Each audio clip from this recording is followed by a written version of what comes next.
been a whole week. How have you been? I've been good. I feel energized. I always feel energized. Sometimes, like when looking forward to coming to shoot these videos, I feel energized because it's a great course and it's a course that I love. So I'm just, again, we say the theme is happy to be here. Happy to be here. Yeah. We are indeed happy to be here.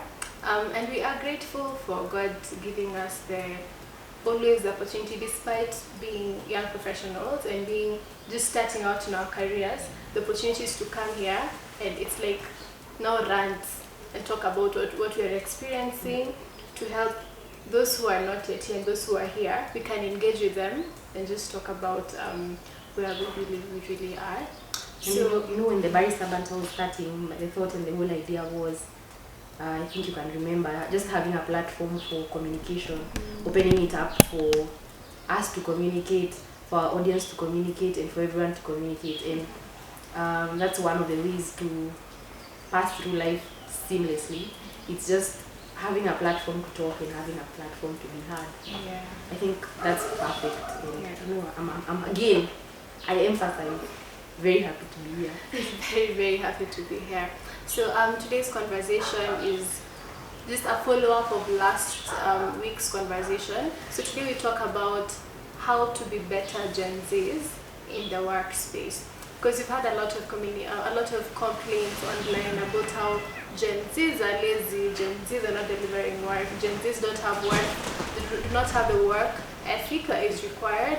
So as Gen Zs, how can we be better in the workplace?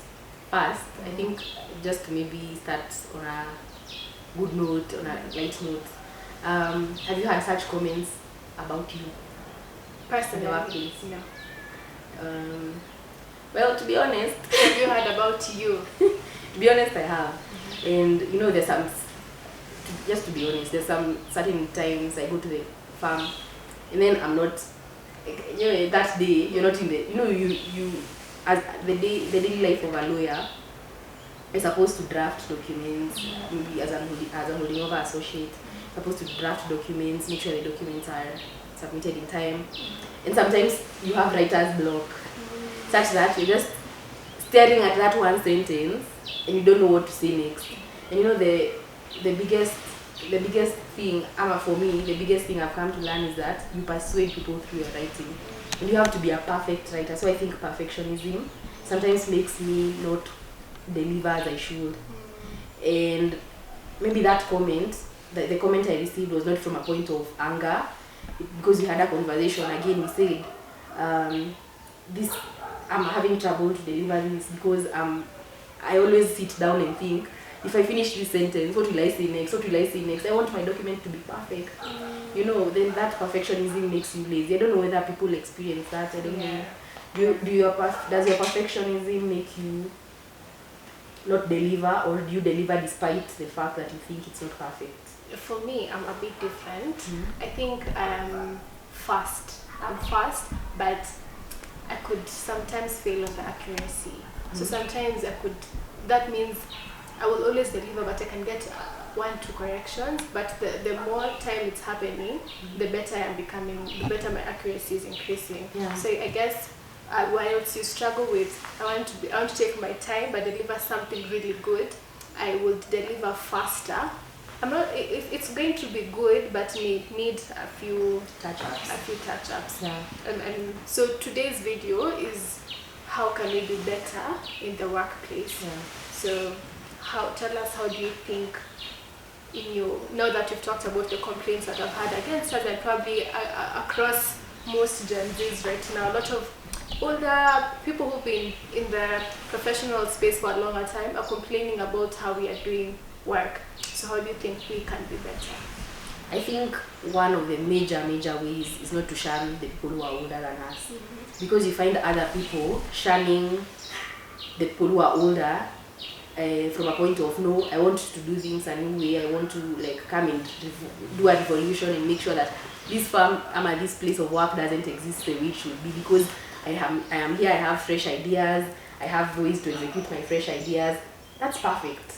But also there is a lot of wisdom, and let's say wisdom that is required before you penetrate into the new workplace and start bringing and saying you want a revolution.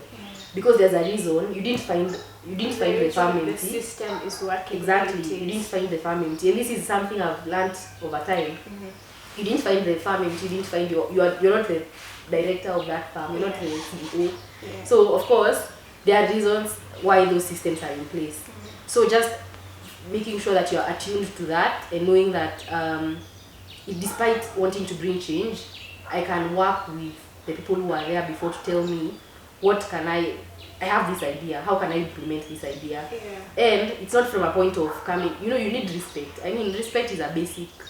I think definitely the first point would be based on respect. First of all, respect not only those above your rank or within your rank, but even those below your rank. Just respect everyone. I like to say learning is two-way. Like, learning is, you can learn from someone who's older than you in the profession, and you can learn with someone who is younger than you in the profession. So take respect, as you said, respect everyone in the workplace, and know that there's a reason they are there, and there's a reason they are needed to be in that workplace at that specific moment. For that farm to produce results at the end of the day, everyone's effort is important. There's no one who's more important than the other. They say respect the CEO as you would respect the janitor as you would the CEO. No one gets more, no one gets less. And I think I would also say one of the things that says seek mentorship. Absolutely. Goes hand in hand with yes, absolutely. So in the space of having mentors, intentionally go out of your way to look for people, look for someone who you look up to in your field, or someone whose life journey inspires you, and ask them to be your mentor. And of course, they need you don't need them. No, you need them, they don't need you. So it is your responsibility to do the work to get them to help you. Call them as much as you can. Of course, not in a way that bothers them or in a way that they feel Santa block, but in a respectful way. If they do consent to be your mentor, look for them, ask them for guidance. As you grow in your career, you get to places where there are decisions you have to make. Should I quit work and start masters? You're offered work in another place. You need a mentor, not just your parents, because your parents have not done maybe they're not in your field. So you can't go asking the farmer or the banker about farming. You can't ask the farmer about banking. So you need mentors in your field to guide you. You can talk through what are they offering, what benefits does this place have. So it will prevent you from making major mistakes in the workplace.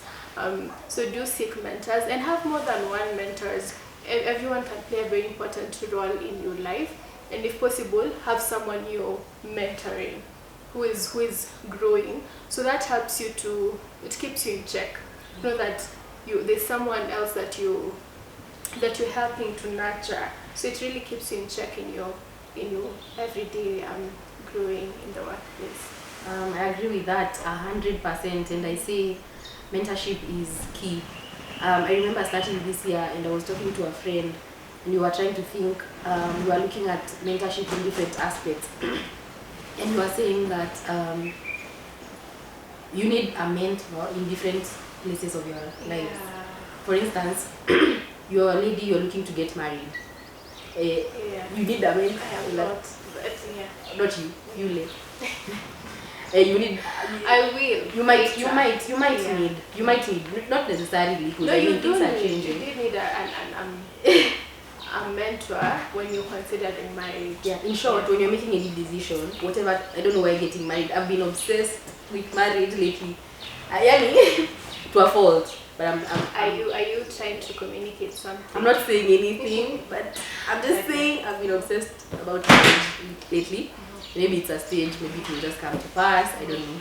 But whatever decision you're trying to make, you need a mentor. Someone who's going ahead of you. So that you don't make the mistakes they made. And you might actually realize. So I didn't have them before the year started. Now? Right now I have several. maybe wengine hawajui you are my mentors, but in case you are watching this, just know kana kushinanga nikipigia when wangu Mimi hamjakuwa ni vile ujui for sure hamjakuwa official. So today tumekuwa official, so in case I call you a lot and ask you for advice, just know for sure You're my mentor. some know I have them from the, and then again as you're saying networking, because mentorship comes with networking. How are you going to meet people? You're going to meet people if you put yourself in a position to meet the same people. Yeah. And I say, if at all, going to someone's office might be a bit hard, because I also see my boss and I see how he works, and he's very busy to a point that by the time he schedules you in the calendar utangoja sana. So imagine that you're matching, going to offices, knocking doors. You might not get the audience, and even if you get the audience, it might be rushed time. Yeah.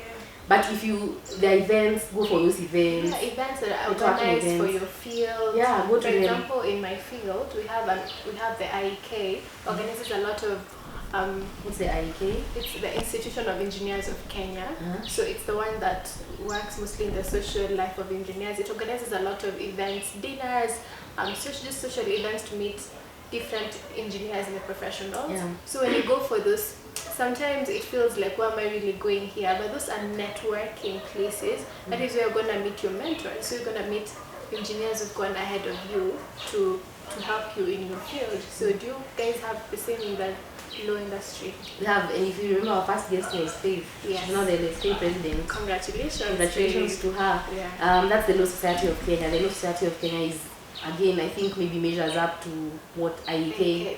And okay, I'm not yet an advocate, but I know and I have seen advocates who are experiencing the benefits of networking within that field, because you know a profession is very closed, such that like you're in the same schools and you're in the same profession. So if you say, like right now, if you say someone in the legal profession, someone else will know, because you will trace someone back until you are like, I know this one. So it's just like a small community. And you need those communities, because in those communities, that's when you find out, oh, so you struggle with this as well. Oh, you struggle with this as well. Oh, you are a good drafter. That's how we meet good drafters as well. People who are succeeding in their professions. Yeah, that's true. And in the same conversation, another way of getting mentors is your old high school society. That is one thing that I was told by one of my immediate mentors, that one is just a bit ahead of me. She told me that how she got her first job is through someone who was in, it's out that we were both in the Kenya high school. Someone who was in the old bomber group. So she approached her, and that's how she got her first job. So whichever school you're in, there's definitely an old girls or old boys society.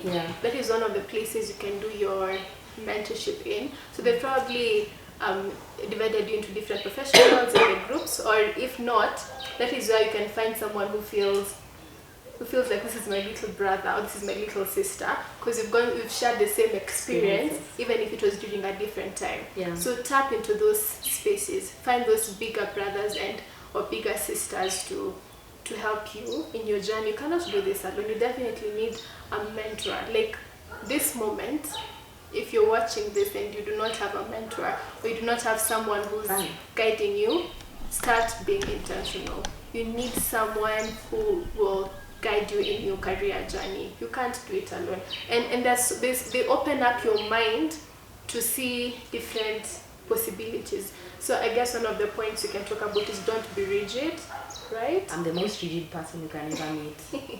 And I say this because I've discovered it, and I think when you're trying to do some introspection, that's when you find some things that you know don't really work for you. I'm very rigid. Like when accepting change is so hard. But anyway, with time I'm becoming better. I mean, the topic is how to become a better journalist in the workplace. I mean, I'm not expecting my firm to I'm changing. The firm, the work is still coming, new work is still coming, new people are still coming, new things are happening in the firm. So I have to be abreast to change. So many laws are changing, so many ways of doing things. Like Leonambua, we are working this way, tomorrow we are working this way. So change is something. If there's something constant, it's change. So you cannot afford to be a rigid You can person. never afford to be a rigid person. Especially, So it's especially advice as to a young. I'm advising myself as I Yes. talk to you guys, so we can work on it. We can work on it together. We can grow together in this journey. Yeah. So don't be rigid. Try to be as flexible as possible. Be open to change. Tomorrow you could change your career completely and tell you can work as a young professional and realize I'm not happy here. I really wanted to become a carpenter. You're shocked. Okay, where is that coming from? I think one day it will happen. Anyway, I don't know. Because now maybe when I become a teacher and advocate, I don't know where I'll be making I'll be doing woodwork. I never started, but there's a period I was just so obsessed with furniture. So I'd come and see they are collecting I don't know what from where, and I'm very curious. I want to learn. One thing about being a professional is the world is your oyster. Absolutely. You can decide to, I did study for engineering. I can decide today I'll be an event planner. Yeah. And I'll start my event planning and it could work. Take one to people. By the speaking of which, just maybe a small detour, a slight detour. We are planning what do we call it? Giving back to the society. Maybe we'll give more details later. Yes, we are. We will definitely give more details. Yeah. So as a Barrister Banter, we are we are advocates for mental health, and so one of the ways is we are planning to do is probably offer giving back to the community opportunities where people are struggling with mental health, specifically in that line of mental health. Yeah. So we're definitely working on it, and we'll be calling you to partner with us. I mean, and that again is a good place to come and network. Yeah, you can come network because we'll definitely have professionals, or actually everyone is invited. But that's one of the places you can meet professionals. We can help each other, talk about our mental health, but in the same spirit, give back to those who have been greatly affected by mental health issues. So we can go back. I don't know when. We cannot go back to. We talked about mentorship. Yeah. We talked about networking. And now I think we can go to the next. Oh, I was telling you about becoming a carpenter. Oh yes. How the world is, and I think that we were talking with one of my friends again. I'm a huge talker. I think we are both huge talkers. We are both huge talkers. But it depends. Yeah. But for you, you're just a natural talker. I am. Me, I'm a talker depending on the season. On the situation. I think I talk all the time. Yeah. regardless of the season. Even if you're woken up in the middle of the night, you start talking. I will talk. I will always have something to say. I always have something to say. Yeah. But the good thing is, I think I don't talk. I think I talk meaningful things. Like you know how you say some people don't talk much, but when they talk, it's honestly too important. Yeah. Now me, every time I talk, at least you know that about yourself. Yeah. You are a very wholesome human being. I keep on giving you your flowers. When you pay flowers, talk at next episode. Once I can pay flowers, please. Yeah. It starts ultimatum. Yes. Anyway, just kidding. So I was saying, networking. We finished networking. So the next thing is to upskill. And by upskilling, I think we talked about it. But and we can keep emphasizing. We can keep on emphasizing because this is very huge. I mean, upskilling is you're upskilling everything. Be it your carpentry, like by the way, you know this I mean having different things you're doing that keep you alive. For instance, if today I decided to start carpentry as I'm becoming an advocate, you know that's something I could earn from as well. Yeah, you can earn from your passion.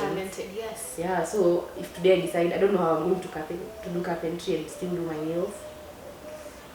But one has to. If engineers do it, you know, engineers don't go and. I know you don't. I know it's such a misinformed. It's just a misinformed statement. Yeah, but you know, sometimes I keep on telling my sister, she's an electrical engineer. Keep on telling her.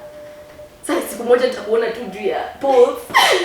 Because I'm wondering, because you're always in the lab, I think she's doing projects. Then I'm wondering, how do you ever get to do the projects yourself? I think that's a conversation we need to have. The myths demystify engineering. People think because you see us around in the labs. Yeah. Yeah, but we will do. But I see you posting though. I see you posting pipes and you are aware. I will do supervise that. I will do the designing, but I'm not going to go in the Are there situations that you need to go in the trenches just to see the work that has been done? exactly? Yes. Okay, anyway, we'll talk about it. Yeah. We'll talk about it someday. Yeah. Upskilling, being able to, I mean, what will harm you if you had multiple skills? Be it knitting, though there is no harm, though there is the beauty of being so good at something, at something that they cannot deny you. And that may not be possible when you're doing so many things at the same time, because you need to focus on one thing and grow and be so good at it. So there's that art, but also we cannot completely tell off the people who are multi-talented and are able to be good at different things at the same time. Of course. So there's room for everyone. There's room for the ones who are experts at one thing, the ones who have the ability to do more than one thing, and everything is working. There's none that has less attention. So if you're the person who's able to do that, keep on doing it. But the goal is to grow, upskill, grow in those. So don't be comfortable. Grow in those soft skills. Soft skills. If you can be better at communication in your field, if you can be better at a few tech skills, learn how to code or learn how to any extra skill that you can, soft skills that you can have, can really help you grow in your different places in the field. So surrounding yourself with like-minded people. Yes. I mean, as I say, there are so many young people our age who are doing great things, and there's no way you're going to learn how to do great things when you're around mediocre people. Yeah. I mean, you have to be around people who are actually like out there doing great things. Because if let's say James is here doing great things, we are co-hosting with her here, how will I not be challenged to do a great thing myself? And also, even you understand that the value of your conversations, they change. And because it changes how you think and the trajectory to which your thoughts go. You know, I had this theory. I decided to diversify my portfolio when it comes to friends, and maybe tap back into my high school friends because they are doing different things altogether. Because nimekuwa tu surrounded na mawakili, because you know I come from like doing LLB, then Kenya School of Law, then now a law firm. So high chances are I will be just around advocates. Then I came to realize, do you know people think differently? You're shaped somehow by what you do, such that before I talk, I'm looking at where do I get the right word. I'm very analytical. Maybe as an engineer, there's a way how you do things that would help you. Exactly. Exactly. Maybe you're more analytical. You're more, you don't know, like because again, what you do shapes you. And if you stay with a certain group of you close yourself into that group, maybe you might not be able to see the world in a different way. Because me, when I see people, I'll see challenges. Because what is taking us to courts? The troubles. Either, okay, not all the time, but either if there was a contract, or someone breached the contract, either there was a succession battles, probate, so many things that cause people to fight. But then, at the same time, I don't think you will see that because you're not exposed to the day-to-day struggles in the courtroom. So it's good to. I'll probably look at it more of this structure is about to fall. This structure is not clearly. So maybe from the time you came here, you are looking at the structures, and me, I'm just seeing buildings.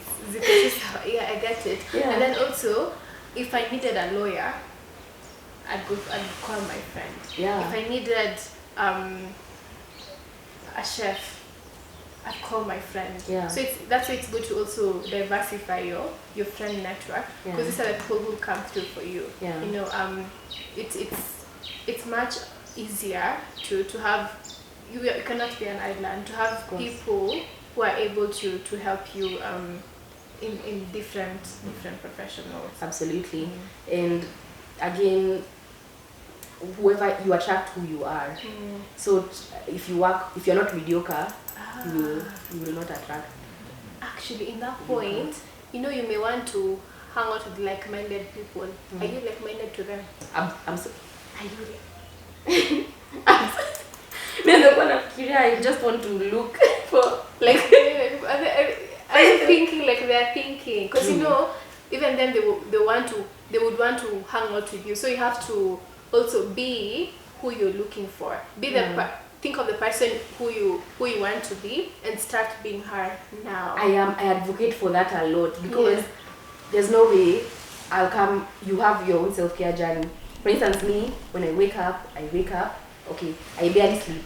But when I wake up, okay, or when the alarm finds me awake, I will wake up, I will get out of my bed, and then maybe listen to some gospel music. I love listening to gospel music in the morning, maybe do a devotion. Sometimes maybe I'll run in the morning or I'll work out. Then maybe listen to meditate. Just, hiyo time yote tu nimeamka before I get ready. Then, napanda gari naenda wapi? Kwa ofisi. So, if at all I've invested all that in self-care, do you think I'll allow anyone who has not invested in self-care to come and ruin my energy? Because you're so self-aware. Okay, of course, self-awareness doesn't reach a peak because you're always learning things about yourself. Evolving. But, of course, if I'm self-aware, I'll want people who are self-aware as well.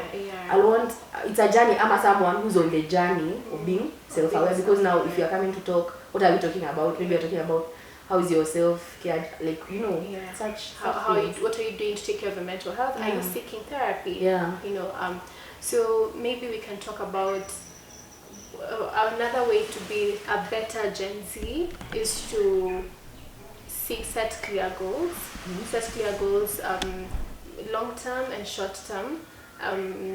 So maybe this doesn't apply to Gen Zs only, to everyone. So everyone definitely needs to seek to set goals, career goals. So what, for example, you can say, the goal that I would have now is I want to be a professional engineer. So I can set maybe I would want to be a professional engineer in this amount of time. So I'd say, what will allow me to be a professional engineer? So what do I need to do? What projects would I need to be on to get there faster? So I start putting myself in the right rooms towards that goal. For example, in your field, you can say, what is the next step to be? Once you become an advocate, maybe you can say, maybe you can talk more about that. You won't tell me what to do. I'd appreciate that because I'm confused. So if you told me, I'll be happy to hear. But there's so many things. We are moving towards alternative dispute resolution. If you haven't done arbitration, you haven't done mediation, it would be a perfect time to do it. If you haven't done data protection, now you can start making sure that your path is. But I do discourage young professionals from closing down on one not thing. To be rigid, but it's important to but have it's goals. important to have goals and say maybe and to accept that goals can change and it's okay. Yes, to be flexible, but to still have them. You can't be flexible without the goals, because you need to every day to wake up and to have something that reminds you, am I walking the right steps to what I want to be? But if tomorrow I wake up and things have changed, you go back to the drawing board. You restructure again, and then you have to visualize these things, as you're saying. Visualize them. Make what do we call those Think boards? about the end from the start. Yeah, what do we call them? These boards. Vision boards. Visualize it. Mimi nikitoka hapa hivi, by the way, like hapa hivi kwa gate na feeling yani great. As in I feel I have to, even times when I feel I have to allow myself to tell myself good things. I'ma call someone to tell me the good things I have forgotten. So make sure you're always feeling, and you're also always feeling how you'd want your 30-year-old self to feel. How I tell myself, I'm looking at my 35-year-old me, and I'm looking at her every day, and I'm talking to her and looking at and admiring her. There's a way I want her to be. So I will look and say, okay, that's 35-year-old Doreen. She looks like this, so I have to act like this to be the 35-year-old Doreen. Actually, in that line, maybe in one of the episodes you can write a letter to the 35-year-old. That's perfect. We can do it. Comment below if that's something you would like for us to do together. We can all of us do it together. We can have a date where we write the letter to the 35-year-old self, but obviously wholesomely, but also in the professional journey. In that space, maybe just to, as we wrap up, I think we've not talked tangibly about what the Gen Zs can do better. but mostly just give quality work, be respectful at the workplace, get to work early. There's a lot of reports about how Gen Zs are getting to work at their own time. So maybe respect the company's policies. Be respectful. Let's be better. We can't have the internet complaining about our work ethic. Let's do better than they did. Let's create a better working. As we want a better working environment to be created for us, let's create a better working environment for those who we found in the field. And those who live and come behind And that's who will live and come behind us. Yeah. Anyway, I'm happy to be here yet again. Once again, I will plug you the place we are. We are again at Chemchemi. Thank you so much, Chemchemi, for allowing us to shoot at your place. It's a nice, beautiful resort. It is it's in Ngong. Yeah, Ngong, Matasi Ngong. We'll again have the details at the description box. You can have a little video to show you, or maybe you can insert photos to show you how the place looks like if you'd like to come here for a resort, to do your shooting, to eat, to do team buildings. As professionals, this is the place for you. Do you have any parting shots, or I think that is it for today. Make sure you take all those things seriously and practice them, and also tell us what you think we can do. Because we are not advising from a point of knowledge, we are advising from a point of learning. And we are not a blueprint. We are just telling our story about where we are as young professionals, what we would like to do to be better. You can also tell us what you would like to do to be better, or what you think, or the older professionals, or the ones who have a bit more experience who are watching this video, you can please tell us what us, the younger professionals, can do to be better. We would really appreciate it, and we would take your words seriously. Thank you so much. Till next time. Bye.